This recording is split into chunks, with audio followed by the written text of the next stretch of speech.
मराठीचा कालचा 12वीचा पेपर फुटला नाही, पेपर पुन्हा होणार नाही अशा पद्धतीचं स्पष्टीकरण शिक्षण मंडळानं दिलेलं आहे।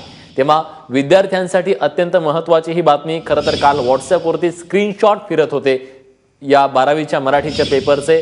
जी वेळ होती ती वेळेआधीच हा पेपर कसा पोहोचला व्हॉट्सअपवर हा सगळ्यांना पडलेला प्रश्न होता। आणि या सगळ्या संदर्भात आता जे स्पष्टीकरण शिक्षण मंडळाकडून येतंय, जो दावा केला जातोय तो असा आहे की मराठीचा पेपर फुटला नाही असं त्यांचं म्हणणं आहे। विनायक पाटील आपले प्रतिनिधी आहेत आपल्यासोबत आहेत। विनायक, त्यांचा दावा आहे पण पुन्हा पेपर होणार नाही असे सांगितलं जातंय, नेमकं यातलं तथ्य काय समोर येतंय?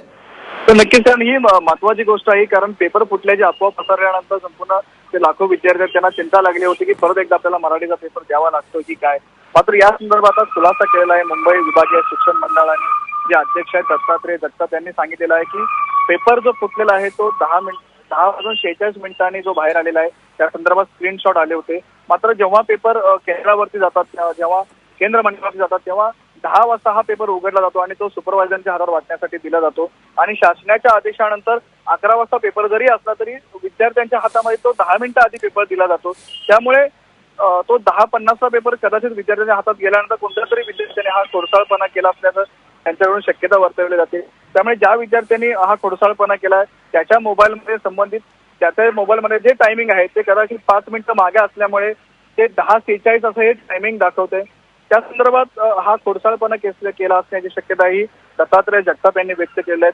मात्र या जी आहे ती चौकशी होणार असल्याचं सुद्धा त्यांनी सांगितलेलं आहे।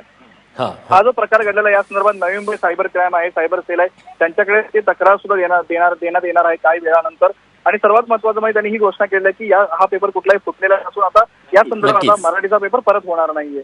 नक्कीच ज्यांनी हा पेपर दिला त्या सगळ्या मराठीच्या विद्यार्थ्यांसाठी 12वीच्या विद्यार्थ्यांसाठी दिलासादायक बातमी ही आहे की आता पुन्हा त्यांना पेपर द्यावा लागणार नाहीये।